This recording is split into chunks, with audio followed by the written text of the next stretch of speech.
It began in a humid Manila cafe, where Harvard linguist Professor Daniel Avery froze mid-sentence. A waitress named Liza laughed as she served coffee, her tone rising and falling in soft rhythm. Not sharp, not clipped, but gentle, musical. There was something ancient in her sir, a melody of kindness and warmth.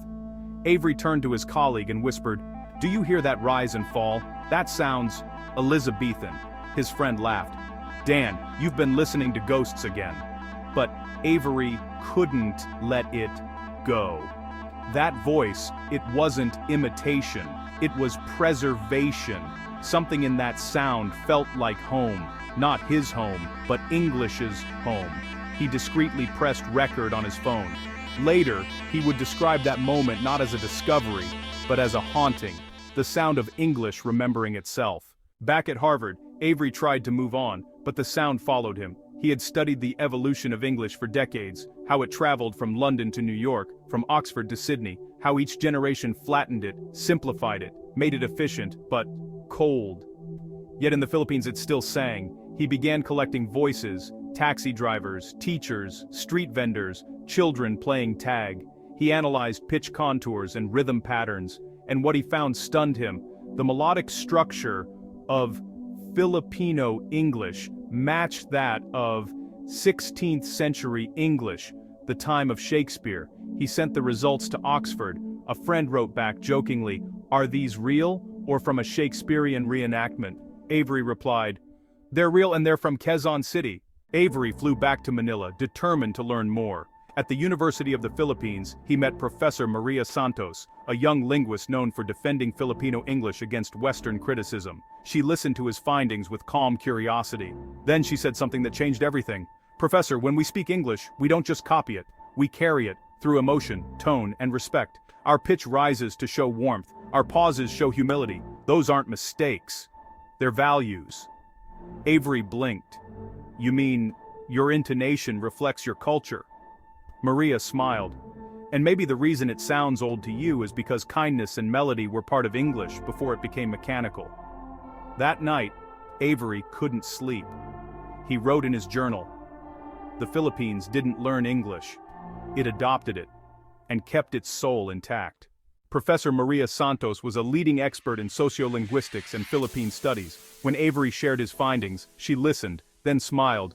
"You're looking at the data, but missing the heart." She explained that Filipino English's melody wasn't a linguistic fossil, it was the sound of pakikipagkapwa-tao, the Filipino value of shared inner self. The gentle, rising intonation maintained social harmony, softened commands, and conveyed respect, especially with po and opo. "We speak this way because we value the feelings of others," she said. "Clarity matters, but so does kindness." The tone ensured messages were received without offense. Avery realized this was the missing piece. The intonation survived because it fit Filipino cultural values. English was adapted, not just adopted. The structure was English, but the soul was Filipino. Their collaboration became a bridge, Avery's data-driven analysis meeting Santos's cultural insight. Together, they could tell the whole story. The melody was more than history, it was living culture. Avery saw that language was shaped by the heart as much as by the tongue. The partnership was born in that moment. The next phase of their research would unite science and soul. Filipino English was about to be understood in a whole new way. The bridge between cultures was now open. Avery and Santos built a comprehensive audio archive, recording Filipinos from all walks of life. Each voice was a potential echo of the past. They cataloged every nuance, every rise and fall in pitch. Avery compared these recordings with rare historical audio and written accounts from centuries past. He found blueprints for the lost intonation, musical, varied, and respectful. The breakthrough came when they overlaid modern Filipino English with historical patterns. The melodic arcs were a near-perfect match. Filipino English hadn't inherited the intonation directly. It had independently recreated it to serve the same social functions: respect, harmony, community. Their findings were revolutionary. Certain social needs produce specific melodic patterns, regardless of geography or lineage. Filipinos, expressing pakikipagkapwa-tao, had resurrected a speech melody lost in the West. Western English evolved toward directness. Filipino English prioritized connection. It was a stunning example of linguistic convergence. Two cultures separated by centuries arrived at the same beautiful sound. The past and present had met in the melody of Filipino English. Avery's journey with Santos took him across the Philippines, revealing a tapestry of cultures and melodies. In Banawe, Ifugao elders spoke English with a cadence echoing the landscape, rolling, melodic, deeply connected to community. In Cebu, English was faster and dynamic, yet retained its polite melody. Speakers switched between Cebuano and English, carrying the same respectful tone. In Mindanao, English blended with local languages, creating new rhythms and harmonies. Avery saw Filipino English as a family of related melodies, all rooted in the value of social harmony.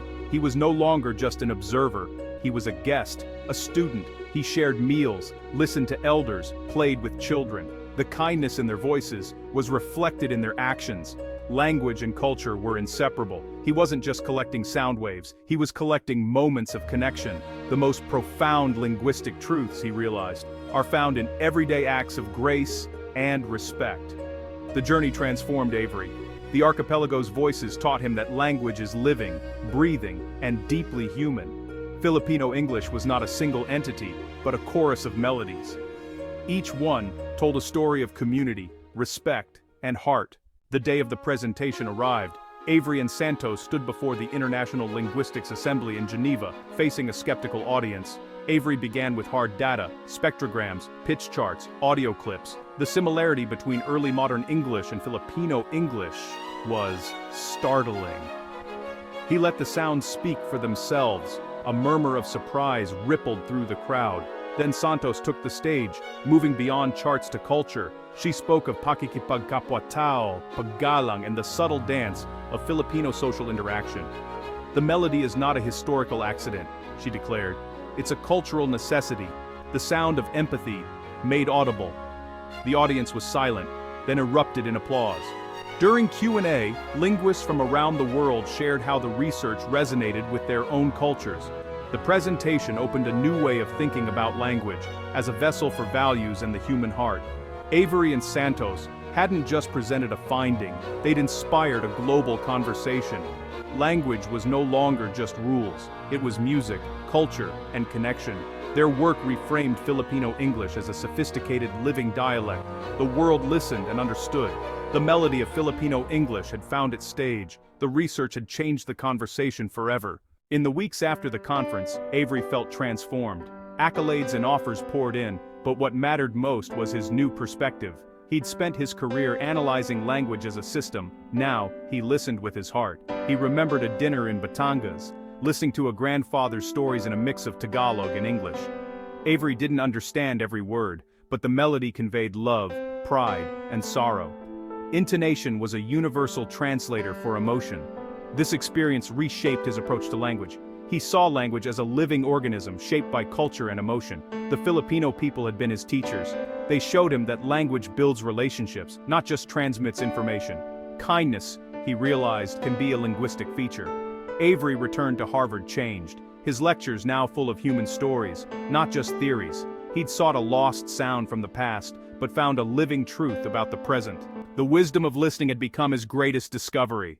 The story of Filipino English is more than a linguistic discovery, it's a message for the modern world. In an age of digital communication, we often lose the nuances of tone and empathy. Filipino English reminds us that how we speak matters as much as what we say. Its melody is where empathy and respect reside.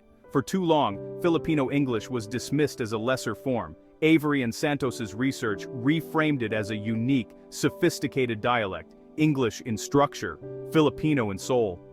It's a testament to Filipino creativity and adaptability. Ultimately, language is a living connection, shaped by our need for community and kindness. Every dialect has its own music, reflecting the values of its people. The goal isn't uniformity, but appreciation of diverse human expression. Avery's journey began with a headline and a cup of coffee. It ended with a new understanding and a deep appreciation for a culture that taught him so much. The ancient melody he heard in Manila was not just an echo of the past, but a lesson for the future. Every time we speak, we make music together. In the gentle cadence of Filipino English, we hear one of humanity's most beautiful songs. The world is richer for listening.